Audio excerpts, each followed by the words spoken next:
honestly thought more people would be dressed like this morning. The new normal. A lot of things we hope and wish from the hybrid world we've just been through will stay on for this new world we're in. This may not be one of them, but hopefully what you see today will be one of those. So as Lauren said, my name is Maaroof.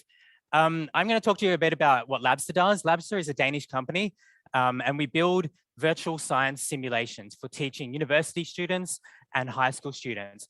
But before I get into that, I wanted to share a little bit about myself, because I was not always doing this job. I actually started teaching small kids. So I don't know if you guys know Mythbusters. It's a TV show from the US that sort of debunks science myths. So I grew up kind of watching this show, and I really loved it. It inspired me when I was studying science at university. And when I left college, I wanted to be just like them. Because I was really interested in figuring out how we can engage people in science. I love to talk to people about science and get them to understand it, have debates and arguments about it. So I thought, why not try and engage and inspire people at large in this area? So my first attempt, I was basically a children's science performer in Australia, which is where I grew up. And my job was to go around traveling into schools and turn their classroom, their science teacher's classroom, into an immersive learning environment, which really engaged students and inspired them and got them really excited about science. And I remember my journey to Labster started in a particular show.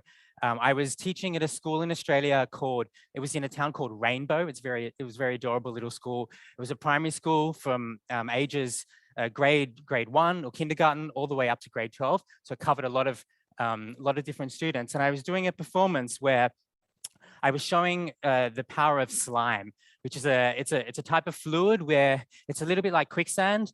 If you have a bucket of it and you put your hand inside this bucket of slime really slowly and pull it out, it goes all gooey and it's flowing, it makes a big mess. But if you hit it really hard, it turns solid. So it's a very interesting type of fluid for students to see visually.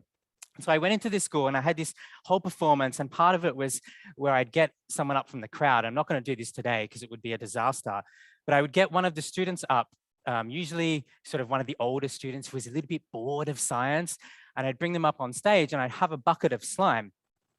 And we do the demonstration, he'd put his hand inside the slime, he or she, and pull it out and go all gooey, and all the kids in the front row would be like, "Oh, that's so fun." And then we'd move to the second part of the demonstration where I would get the student to punch the bucket of slime. So I would be holding this bucket in front of this student, and I explained to him what he should do. And he stands there kind of clenching his fist like this and says, "I don't think this is a good idea." And I'm like, "Don't worry, I've done this 100 times. Always works."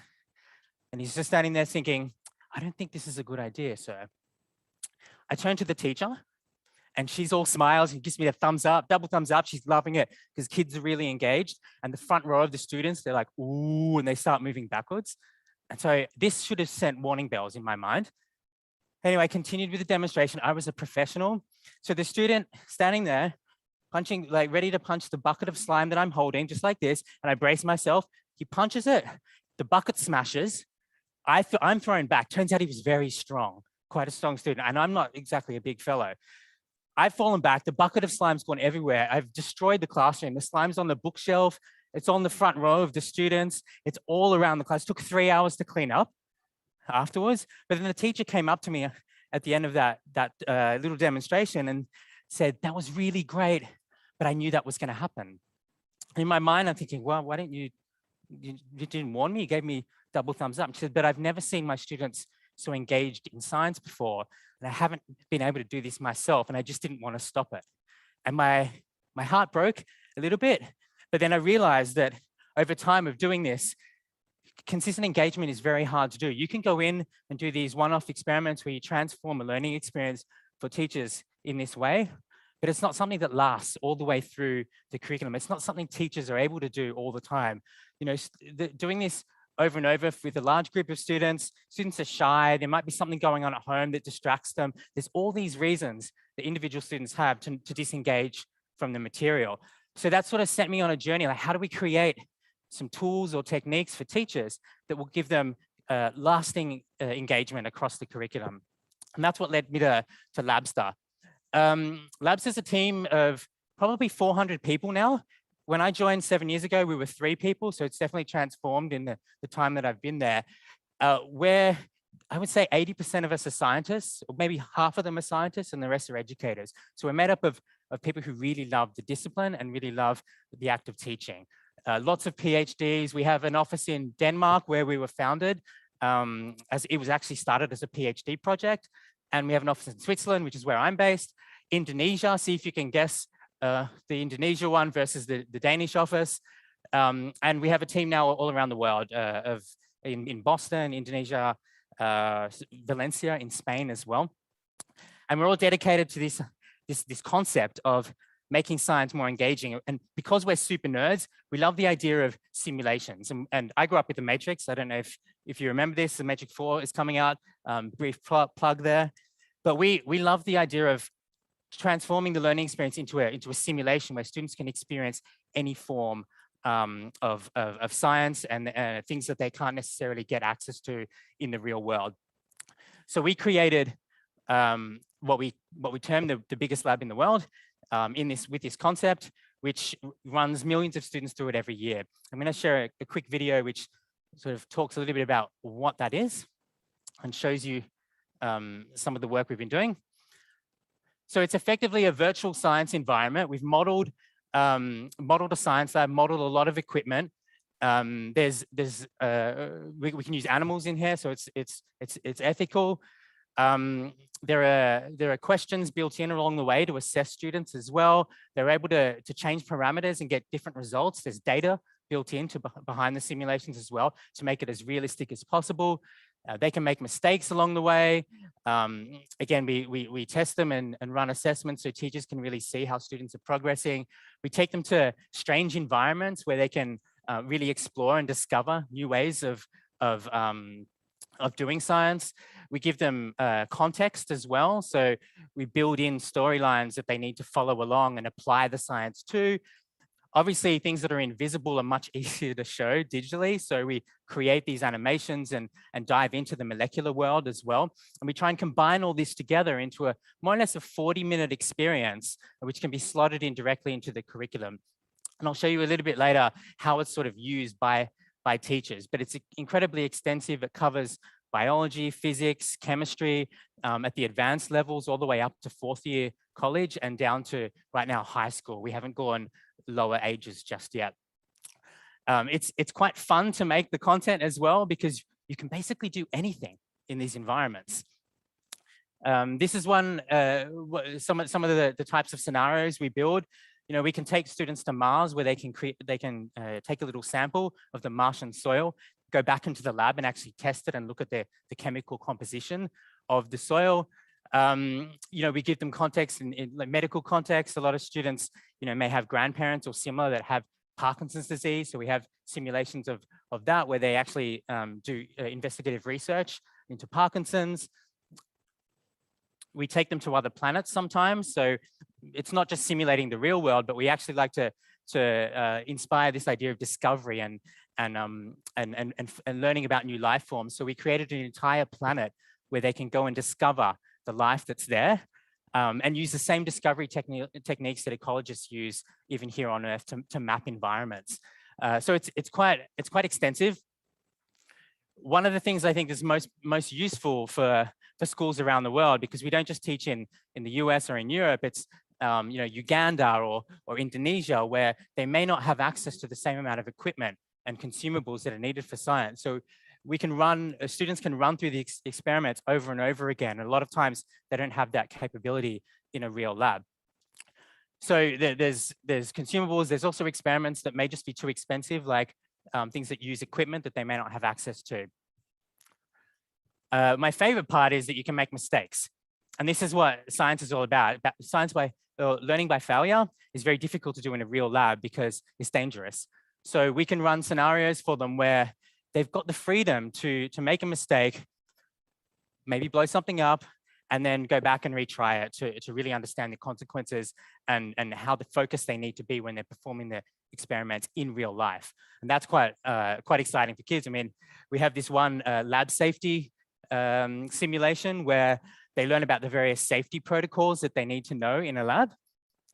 And at one point, they get acid in their eye in the simulation if they do something wrong. And they get this kind of little bit like an acid trip, but they have to run to the wash station and actually wash out their eyes. So it's good. So they actually see what the consequences are, and they learn to execute the behavior that they need to when they're in the lab. And then hopefully they don't actually end up in that scenario when they're there. Obviously, you can go into the molecular side as well. We have a lot of animators and scientists who sit down and model what happens in the unseen part of science, and students obviously really love that. There are YouTube clips of these, of course, like it's quite easy for teachers to find this material, but what we try and do is embed this in situ. At the time the students are actually doing the experiment, they then go inside the test tube or whatever and see the reaction that's happening while they're performing the experiment, and that really helps it stick in their mind exactly what's taking place, and it removes the abstractness of some of those outcomes and learning experiences. Obviously, you can pretty much model any piece of equipment. We have NMR machines that cost like $2 million. The basic equipment as well, which some schools still don't have access to. So it's a huge mix, and we can upgrade the equipment anytime. So when students sort of leave the lab at the end of 4th year, they're actually using the equipment that they're going to be using in the real life when they take a job or similar. So it's quite easy to update them, which is the advantage. This is not designed to replace the lab at all. It's actually designed primarily to complement the lab. So we give students an experience before and after, so that when they come into the lab, they're better prepared, and when they leave the lab, they're able to revisit some of the work that they were doing in class. And so I'll talk a little bit later, if we have time, on how teachers are using it, especially during the pandemic, in different contexts. I wanted to stop here briefly. I asked the organizers if I was allowed to do midway through Q&A because it's a lot to take in.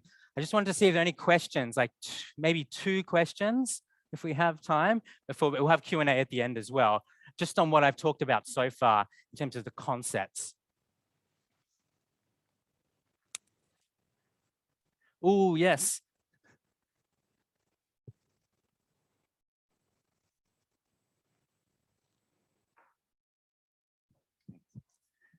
Thanks, great presentation so far. Just wondering, you mentioned a lot of different use cases and compartments. Is there like a sandbox approach to this, or is it every experiment is a separate product or entity? Great question. We are designing a sandbox environment. It's quite challenging to do that. Right now, we have our own internal sandbox, and then we use that to design guided experiences for students that last anywhere between 10 minutes and 40 minutes, where they've got a set form of learning outcomes they need to achieve. For some of the topics like physics, it's a bit more sandboxy because there's a lot more experimentation and discovering like how forces work or similar. But there's a combination. There's about 200 different experiences that we've built that are really designed around specific learning goals. And then we will eventually, our plan is to create a sandbox environment where teachers can build their own content from there. Any other questions? There's 2. We can take 3. Hello, sorry, I was going to ask you about, I'm at the back over here on the right. Oh, hello. Can I ask you about retention? So you mentioned you're half scientists, half educators. Have you got any evidence about student retention on the topics that you're covering, and compare that to the practical experience in a lab?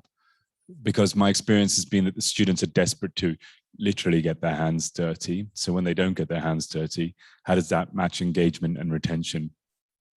Great question. I actually have some slides on that, which I might cover. I usually do a choose your own adventure where we kind of dive into a specific topic. So what students say is usually where I look at like some of the research that we have. So I'll try and cover that in a minute. So then and we'll talk specifically about retention at that moment, if that's okay. I'm glad someone asked something that's in here though. That's good. Can you alter the content as a teacher? And other question is, how can you use it? Can you use it on a virtual reality glasses, or on an iPad or a phone? Or good question. So right now, well, pre-pandemic, we had about 90% of our users doing it on a computer. and about 10% using virtual reality goggles. So it kind of works across them. During the pandemic, we found that most teachers didn't have access to virtual reality goggles, not surprisingly. So now that percentage is much higher that are using it on a computer. It's much more accessible for students. And so we no longer really offer the virtual reality solution. Actually, part of the future part of this, this talk, I'll cover a particular use case where somebody was using the goggles and they would ship the goggles out to the students no matter where they were. But that doesn't yet scale. The technology is still too expensive, whereas a laptop you can get for $100 and it still runs this. Okay, so that's probably enough for now, and then we can save the other questions towards the end. I'm going to cover quickly the type of content that we have and then get into some of the research.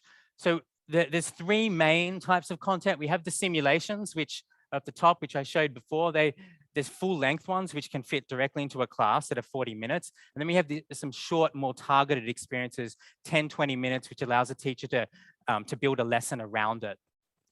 On top of that, we've developed kind of some lesson plans, lab manuals, questions and assessments, lab reports students can collaborate on and work on after they do the experience, because we find having these other materials allows that reinforcement, and back to one of the questions, higher retention as well. And then lastly, for the teachers that don't have so much time, we built so much 3D animations and images as we built these simulations that we made them recently available to teachers to just slot them into a lecture sometimes. If you don't want to have a full-length simulation, or you don't want to have these extra supplementary materials, we've got a huge bank of animations and images which can be just taken off the shelf and thrown into any sort of lecture or pre-lab exercise you might be doing with the students as well. Can we go backwards? As I mentioned, there's over 200. This is very roughly the kind of content we cover. We started with biology at the beginning, and then we moved to chemistry and physics. But as we were doing that, we were getting much more advanced in our biology because it was easy to reuse some of the assets in different contexts. So we started building out cell and molecular biology, genetics. We've worked on biotechnology a lot as well. There's a lot of content in there. We'll send around this presentation and some materials later where you can kind of dive into the content. But these are two major things we've done in the last year. We're very big on inclusiveness. So we worked on accessibility mode, which allows students who are either hearing impaired or have any other form of disability to go in and have a similar experience to the other students. And then at the same time, we've started localizing our content into German, Spanish, Italian, and French. You'll see here, I'm from Australia, so I was really hoping we would translate it to Australian English, which is slightly different, but that's not been a huge priority, not that many of us. So we've taken these four languages as the major starting points, and now we're translating into other languages as well, so students can learn in a language that they're more comfortable in naturally. I'm going to cover briefly how it's used in the course and then get to some of the research. At a high level, it's used kind of either in class, in the lab, or around the lab, or at home. And what we discovered during the pandemic, I thought it would be very simple for teachers just to pick one of these categories, but it turns out there's hundreds of ways you can use it. And over the last kind of 18 months, teachers have found really interesting and different ways of embedding this into the classroom. So what we typically do, we work with teachers to figure out what their actual goals are with using the content. And then we walk them through a process where they can choose how they use it. Either it's going to be homework as an alternative to the lab or as a supplement.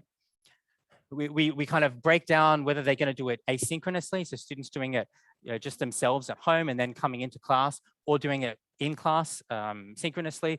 I don't think that's the best way of using this type of technology, because you may as well do it as a before class exercise and use the in-class time more effectively. But some teachers, again, don't have the capability of doing that. We work, there's a variety of frequencies that they use it. Some teachers use it every week and make it really consistent for students. So they really, the students really get a sense of how to use the technology and are really much well prepared when they get in the lab. And some teachers just use it a few times a semester to bring some element of engagement along the way. And then they pair it in different ways. For online courses, we saw that obviously during the pandemic, a lot more of those. That was where it was actually used to replace the wet lab experience, which before the pandemic was very rare for teachers to do that. And we're now seeing, as we move in a lot of places out of sort of the major part of the pandemic, more teachers are going back to these kind of blended approaches rather than using it specifically to replace the wet lab. Assessment varies as well. Some teachers like to have students' grades tied to the actual experience. So either they need to do it and they get a percentage of grades, or the score that they actually get in this exercise is used as grade, like as a grading component. I'm not a big fan of too much grading for students, but I am a fan of assigning some grades to the completion of the exercise, because we've shown that it does have more students actually do it before they come to class, which means they're fundamentally better prepared. Some teachers don't bother grading it at all, which is their options. And then afterwards, there's usually a reflective exercise. Either it's a collaborative exercise with other students where they're talking about the experience and working on a sort of group project, or they're working on a lab report together or similar, which helps, again, reinforce the learning and improve retention. So we usually just sort of map out a journey of how teachers are going to use it depending on their goals to begin with. We work with them very closely on that because, again, it's not easy for teachers to embed this into the curriculum. On student impact, back to the question, we actually have a bunch of research. If you go to this website, there's almost a dozen published journal articles that are specifically on using Labster in different contexts. I just cheekily summarize them. The grades go up, the costs go down, and the students are happier. But I'm going to dive into one of the studies here that I'm really excited about, that we published with a university a few years ago. We had we took a university in Denmark, and we divided students up using a pretest. So we checked their knowledge to begin with, and we sort of categorize them into three main groups. The students that have high knowledge, so they already knew a lot about the subject matter, and we did that through an assessment. Medium knowledge, and then the students that had low knowledge before they ran through a virtual lab. And you can see here, so obviously they start off quite different, and then we ran them through a single exercise and then did a post test. And we see the kind of the low knowledge group shoots up. The others go up as well, not so much in the high knowledge students because they don't have that much further to go. But the low knowledge students rockets up, and that can be for lots of different reasons. But what's interesting is we also looked at motivation and self-efficacy. So self-efficacy being like your confidence in your own ability to understand and perform the exercises. Motivation naturally kind of went up. We sort of expected this across the board because we'd done a lot of research with students before we built the content. But to me, the most interesting part is self-efficacy for the low knowledge group. The green line there shot up, and they actually overtook some of the other groups, which means they're not just learning more, which we see in the pre and post test, but they're more confident as well. And that's one of the biggest challenges, I think, with science. It's very complex and abstract concepts. It's very difficult for you to build confidence in students this way. So having these exercises really helped boost that confidence, the motivation, and the knowledge. We have a second study that was published in Nature Biotechnology that specifically looked at 40-day retention as well. And I don't have the graph here, but if you go to our site, I can come up and see you afterwards. I'll give you the specific paper, but retention also rocketed up. So we had these two groups. One did a Labster, one went to a regular lecture and group exercise in class, and we tested them, their retention. Then we swapped them over, and so both groups ended up having both conditions, you could say, the lab simulation and also the lecture and group exercise. And then we tested their retention 40 days later. Retention was higher for the group that just did Labster to begin with than obviously the lecture and group exercise. So that was a good sign. But obviously, when you pair the two together, you have the lecture and the group activity and the simulation, retention rocketed up 40 days later. So this blended approach, which we all know is much more powerful, including in these scenarios. How are we on time? 5 minutes. Wait, that's exactly 5 minutes, or did you show me that 5 minutes ago? Okay, cool. I just wanted to play this brief video of some students in the US. It's a very new one, and I really liked it, so I thought I'd share this with you. Let's see if the sound works. When COVID hit, the chair of my department gave me the assignment to look for virtual simulations, a way to give the students opportunity to do labs since we can't do it in person. And so I came across Labster. I would describe Labster as a virtual simulation of being in a lab. It's very informative. It gives you step-by-step on procedures, and it really gives you the basic knowledge you need to go into the lab and do hands-on work. Click a button and you get to explore the Labster simulations and see how what you learn in the classroom relates to real-world applications. It's not ordinary. It takes you to different settings time to time. You'll be in the lab, out in the wilderness, or I will go to the hospital, which really held my attention because it was interesting. And you'll retain more information that way. Well, the storyline in the Labster simulation actually helps students think and wonder, like, I never thought about it that way. I feel like if you make learning fun, it would allow students to enjoy school more and really want to learn more and get more involved in it. When they work in the lab, they do the lab in person and they don't see why is it important. They don't see the connection.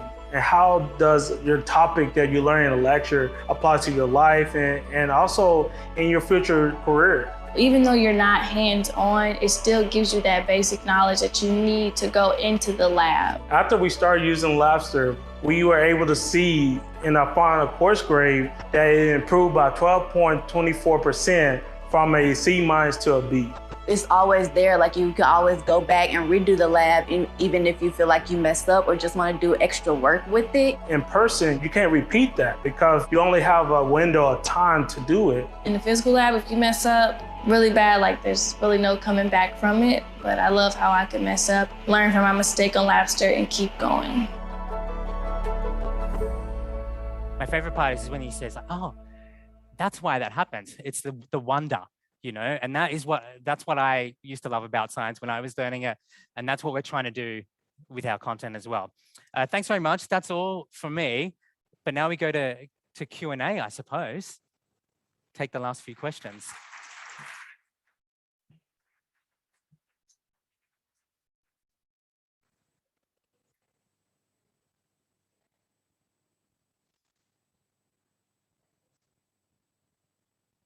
There's a question right behind you. Thank you. Thank you. That was very interesting. I just had one question probably and one comment.